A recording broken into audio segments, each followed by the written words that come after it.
ជំរាបសួរបងប្អូនទាំងអស់គ្នាថ្ងៃនេះខ្ញុំនឹងបង្ហាញពីរបៀបធ្វើនំគូឆាយមូលនំនេះមានរសជាតិកាន់តែឆ្ងាញ់កាលណាដែលសម្បកនំនោះស្ដើងហើយទន់ហើយខាងក្នុងវិញគឺសម្បូរទៅដោយស្លឹកគូឆាយដូច្នេះនៅក្នុងវីដេអូនេះគឺខ្ញុំមាន3ចំណុចសំខាន់ដែលខ្ញុំនឹងប្រាប់នៅពេលបន្តិចទៀតនេះថាតើធ្វើយ៉ាងម៉េចដើម្បីឲ្យនំគូឆាយរបស់យើងនឹងទទួលបាននូវលទ្ធផលល្អអញ្ចឹងមុននឹងយើងចាប់ផ្ដើមសូមឲ្យបងប្អូនទាំងអស់គ្នាជួយ like និង share វីដេអូនេះឲ្យបានច្រើនផងហើយកុំភ្លេច subscribe នៅក្នុង YouTube Channel របស់ខ្ញុំដើម្បីទទួលបាននូវវីដេអូផ្សេងៗទៀត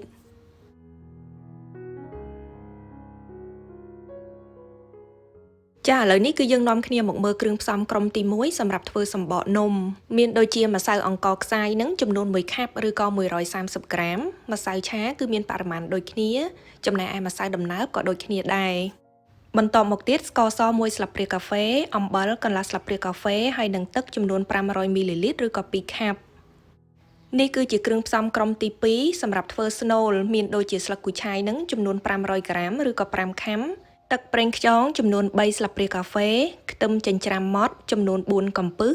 ហើយនិងស្ករសចំនួន1ស្លាបព្រាកាហ្វេចានេះគឺជាគ្រឿងផ្សំក្រុមទី3សម្រាប់ធ្វើទឹកត្រីផ្អែមមានដូចជាអំបិលនឹងចំនួន1/4ស្លាបព្រាកាហ្វេបងប្អូនចង់ដាក់ក៏បានមិនដាក់ក៏បានចំពោះអំបិលនេះរួចហើយគឺជាទឹកត្រី1ស្លាបព្រាបាយទឹកខ្មេះ1ស្លាបព្រាបាយខ្ទឹមចិញ្ច្រាំ2កំពឹសស្ករស2ស្លាបព្រាបាយនិងទឹកឆ្អិនដាំពុះចំនួន4ស្លាបព្រាបាយពេលនេះគឺយើងអាចចាប់ផ្ដើមធ្វើបានហើយជាដំបូងគឺយើងត្រូវយកស្លឹកគូឆាយហ្នឹងទៅលាងទឹកចេញឲ្យស្អាតបន្ទាប់មកគឺយើងត្រូវយកវាមកកាត់ជាកំណាត់ខ្លីៗតូចៗបែបនេះ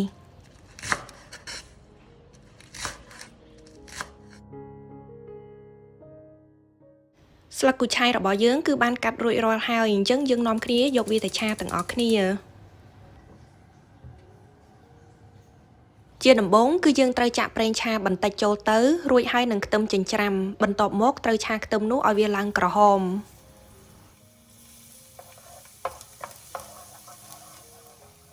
នៅពេលដែលខ្ទឹមចិញ្ច្រាំនោះឡើងក្រហមនឹងមានក្លិនឈ្ងុយហើយពេលនោះគឺបងប្អូនអាចដាក់ស្លឹកគូឆាយដែលយើងបានហាន់រួចនឹងចូលទៅ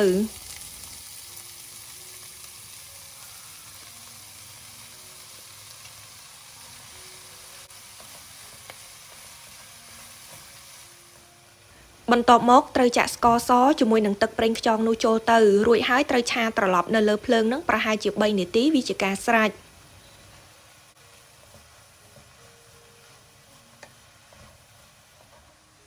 ពេលនេះយើងមកដល់ចំណុចសំខាន់ទី1ហើយនៅពេលដែលស្លឹកគូឆាយរបស់យើងបានឆ្អិនពេលនោះវានឹងមានចេញទឹកមកដូច្នេះបងប្អូនត្រូវយកទឹកនោះចេញ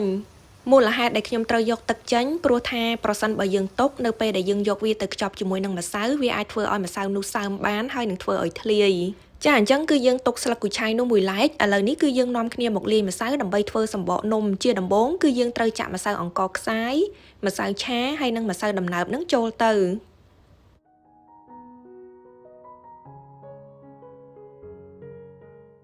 បន្ទាប់មកទៀតគឺជាស្ករសអំបិលរួចហើយត្រូវកូរគ្រឿងស្ងួតនោះឲ្យចូលគ្នាបានសព្វល្អ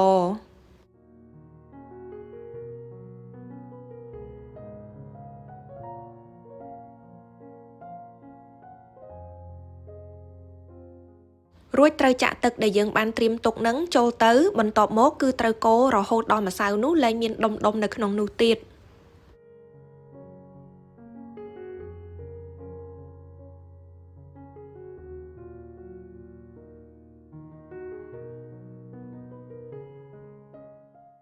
ម្សៅសម្រាប់ធ្វើសម្បកនំគូឆាយរបស់យើងគឺបានកូររួចរាល់ហើយដូច្នេះគឺយើងត្រូវយកវាទៅកូរលើភ្លើង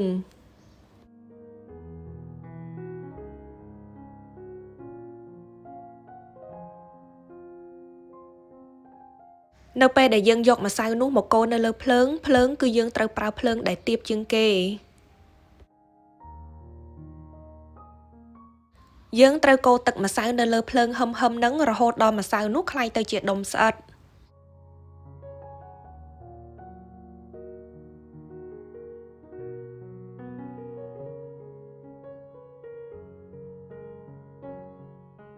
ពីមួយដំណាក់កាលទៅមួយដំណាក់កាលម្សៅរបស់យើងនឹងឡើងដុំម្ដងបន្តិចហើយពណ៌របស់ម្សៅនោះក៏ឡើងថ្លាម្ដងបន្តិចដែរ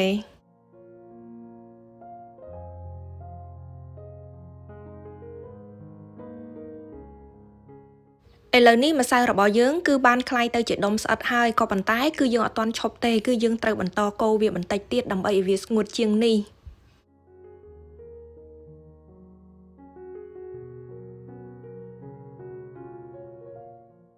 បន្ទាប់ពីម្សៅរបស់យើងបានកូរនៅលើភ្លើងរួចរាល់ហើយនេះគឺជាគ្រឿងផ្សំសម្រាប់ត្រៀមមុននឹងយកវាមកលុញនៅលើក្តារឥឡូវនេះគឺយើងមកដល់ចំណុចសំខាន់ទី2ថាតើម្សៅមួយណាដែលយើងត្រូវប្រើមករោយនៅលើក្តារនេះដូច្នេះម្សៅដែលយើងប្រើគឺជាប្រភេទម្សៅឆាដើម្បីឲ្យសាច់នំគូឆាយរបស់យើងនឹងមានពណ៌ថ្លាល្អហើយគឺយើងត្រូវប្រើម្សៅឆានេះមករោយពីលើបន្ថែមប្រសិនបើជាដុំម្សៅរបស់យើងនឹងស្អិតខ្លាំងពេកបន្ទាប់មកគឺយើងត្រូវលុញវានៅលើក្តាររហូតដល់វានឹងលែងជាប់នឹងក្តារទៀត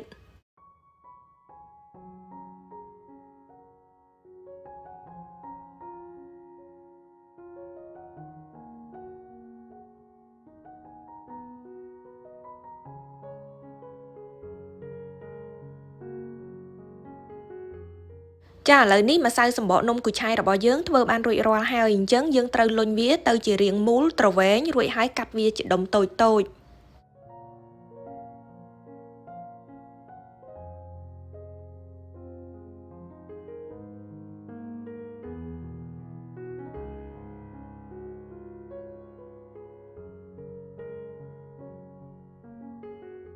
បន្ទាប់ពីកាត់ម្សៅទៅជាដុំតូចៗរួចហើយគឺយើងត្រូវយកម្សៅម្ដងមួយដុំមកលុញជារាងមូលរួចសង្កត់វាឲ្យទៅជាសំប៉ែតវិញបន្ទាប់មកគឺយើងត្រូវប្រើម្រាមដៃផុនយើងនឹងលុញវាថ្នមៗរហូតដល់វាคล้ายទៅជាបន្ទះស្ដើងរួចហើយគឺយើងត្រូវដួសស្លឹកគូឆាយដែលយើងបានចម្អិនរួចនឹងដាក់ចំកណ្ដាលចំពោះបរិមាណស្លឹកគូឆាយកាលណាយើងដាក់កាន់តែច្រើនកាលនោះនំគូឆាយរបស់យើងកាន់តែមានរសជាតិឆ្ងាញ់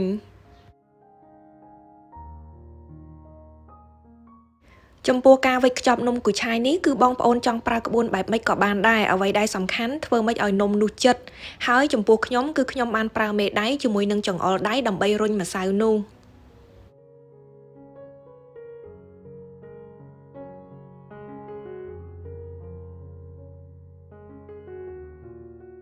បន្ទាប់ពីយើងខ្ចប់វាបានជិតហើយពេលនោះគឺបងប្អូនអាចសង្កត់វាឲ្យទៅជារាងសំប៉ែតបន្តិចអញ្ចឹងបងប្អូនត្រូវបន្តធ្វើបែបនេះរហូតដល់អស់ម្សៅហើយនឹងស្លឹកគូឆាយនឹងទៅបន្ទាប់មកគឺយើងត្រូវយកប្រេងឆាហ្នឹងមកលាបនៅលើស្លឹកចេកនោះដើម្បីកុំឲ្យនំយើងពេលឆ្អិនទៅវាស្អិតជាប់ខ្លាំងចំពោះបងប្អូនដែលអត់មានស្លឹកចេកទេគឺបងប្អូនអាចប្រើក្រដាសដុតនំទ្រាប់ក៏បានដែរបន្ទាប់ពីយើងវេចខ្ចប់នំរួចរាល់ហើយមុននឹងយើងយកនំនោះទៅចំហុយគឺយើងត្រូវយកប្រេងឆាបន្តិចមកលាបពីលើនំនោះ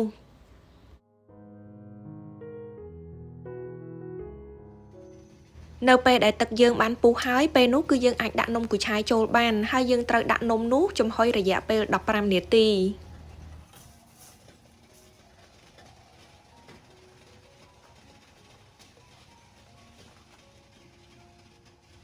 កំឡុងពេលដែលនំគូឆាយរបស់យើងអត់ទាន់ឆ្អិនគឺយើងឆ្លៀតពេលមកធ្វើទឹកត្រីផ្អែមឲ្យហើយជាដំបូងគឺយើងត្រូវយកទឹកត្រីចាក់ចូលទៅក្នុងទឹកស្អាតនោះ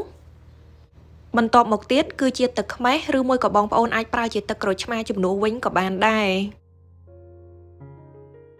ស្ករសឥឡូវនេះគឺយើងមកដល់ចំណុចសំខាន់ទី3ហើយចំពោះអំបិលគឺយើងដាក់តែបន្តិចទេប្រសិនបើបងប្អូនចូលចិត្តប្រៃមុត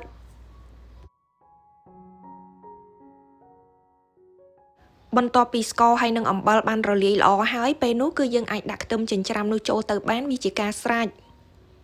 បងប្អូនក៏អាចបន្ថែមនៅម្ទេសចិញ្ច្រាំប្រសិនបើចូលចិត្តហឹរ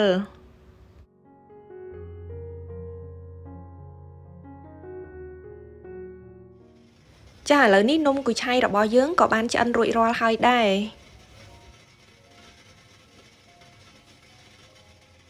ចំពោះនំគូឆាយនេះគឺបងប្អូនអាចពិសានៅពេលដែលចំហុយរួចបែបនេះឬមួយក៏អាចយកវាទៅចៀនបន្តិច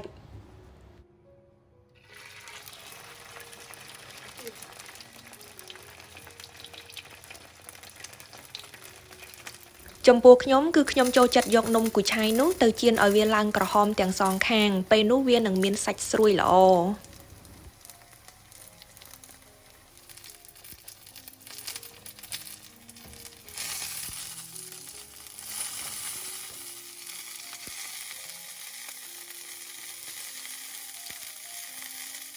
ចាពេលនេះនំគូឆាយរបស់យើងគឺធ្វើបានរួចរាល់ហើយដូច្នេះបងប្អូនចូលចិត្តនំគូឆាយប្រភេទណាដែរជាប្រភេទចំហុយឬមួយក៏ជាប្រភេទចៀនបែបនេះ